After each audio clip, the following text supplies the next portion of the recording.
Well, hey there, I'm Emma from mmmEnglish. You've been learning English for a while now, so I'm sure that at one time or another, you've thought, English is so annoying. Probably heaps of times. Today, let's get some things off your chest. What annoys you about English? Let's talk about it.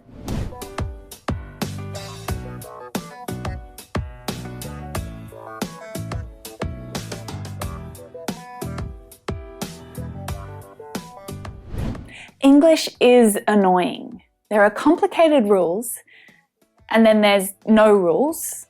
Then there's the exception to the rule. And then there's another exception. Then there's all the silent letters and the vowels that just make completely different sounds.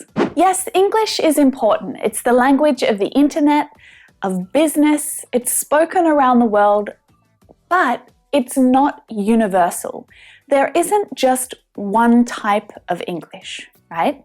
There's American English and British English, Australian English, Irish English, South African, English from New Zealand. We use different vocabulary and slang expressions, and of course, we've got different accents. I mean, Americans even use different spelling and grammar rules. And some of the differences are small, like little spelling or pronunciation changes. Some words are completely different, like my jumper is called a sweater in the US. And some words, well, they exist in both types of English, but they mean totally different things. Like, this is a thong in Australia, right? But in the US and lots of other places, that's a thong. You see my thong? I can't find it anywhere. To learn and understand these differences, you need to speak with actual people, right? I mean, it's fine to use language apps to learn vocabulary, but to develop your confidence as an English speaker and to use those skills in conversation, well, you really need to do that with people, right? Now, if you haven't checked out Lingoda for online classes yet, you should. I use Lingoda for all of my Spanish classes. I go each day, I follow their neatly planned and structured lessons, and I'm getting certificates as I increase my level. But most importantly, I'm meeting with actual people and practicing speaking with them. And of course, it's all online, so I can do it from home at a time that suits me. For English learners like you, there's native English teachers from the UK and the US, and the class sizes are small, so you'll spend a lot of time participating in the class and actually speaking with other people. Now look, if you can afford to pay a teacher to teach you every day, well, that's great. But for the rest of us, Lingoda has classes that start from just €8. So if you want to check them out, the link's in the description below. And if you use my code at the checkout, you'll get 25% off your first purchase. Right, so another annoying part about English. There's lots of great grammar rules, but then there's also the exceptions, right? How many times have you heard an English teacher say, yep, that's the rule, but there's a couple of exceptions. For example, generally the rule for adding ing to the end of a word that ends in an E is you drop the E and you add ing. Caring, believing, canoe, except not canoeing or dying either. All right, how about this one? For the recipe, you need to add 1.5 cups of milk, and then you need to add 2.5 cups of sugar. Now, ask any native English speaker why we don't say 2.5 cups as well. They'll say, I don't know, it just sounds a bit weird. Just don't say it. What? It sounds weird isn't a rule. What are you supposed to do with that? Now, it's annoying that English doesn't sound like what it looks like, huh? Tough, though, thought, thorough, through. All of these words have the same letters through the middle of them. So they should at least have the same vowel sound, right? Wrong. every one of these words has a different vowel sound in it. Tough, though, thought, thorough, through. And while this is definitely annoying, the English language has a really fascinating history with words, all the way through its history. We have words that come from all different origins around the world. Now, English words are derived from Germanic languages, Latin, French, Greek, and several other languages and dialects as well. And over time, words were added or they were changed. Maybe they were lost and then replaced. But the result is there's a lot of weirdly spelt words in English, like quiche and hiccup and draft and Wednesday and receipt. Some words have silent letters which were once pronounced but aren't pronounced anymore. And the pronunciation of some of these words has changed over time, but the spelling rules haven't, so they don't really make sense anymore.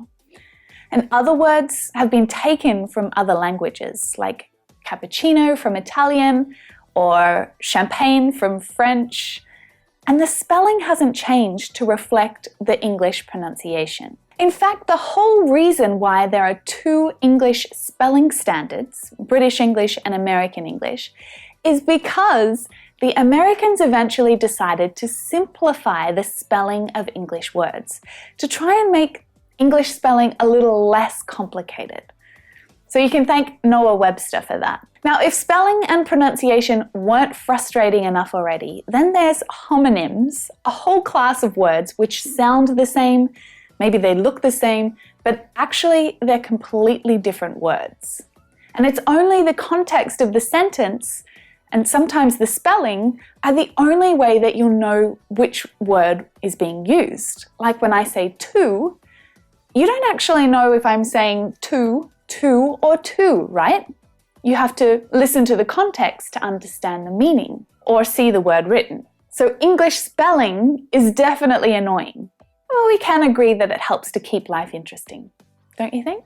Prepositions are definitely annoying. I get on my bike.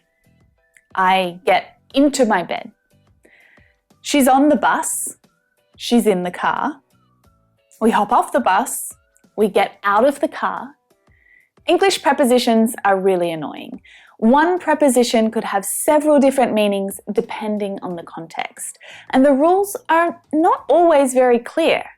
And there are a lot of exceptions when it comes to English prepositions. Plus, there's a really good chance that the preposition rules in English are slightly different from the prepositions that you would use in your own language.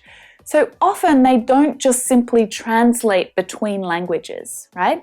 Now, prepositions also form part of phrasal verbs. And that's a whole nother annoying issue about English, right? So you've learned that take is a verb that means to grab hold of something or to remove something from a place. You also learned the basic definitions of many prepositions. And as you know, phrasal verbs are a combination of a verb and a preposition usually. And the meaning of a phrasal verb is different from the meaning of just the verb on its own. So phrasal verbs really have to be memorized because they're often really hard to guess the meaning of, even in context. I'm going to take off now. I need to take in the waist of my pants a few inches.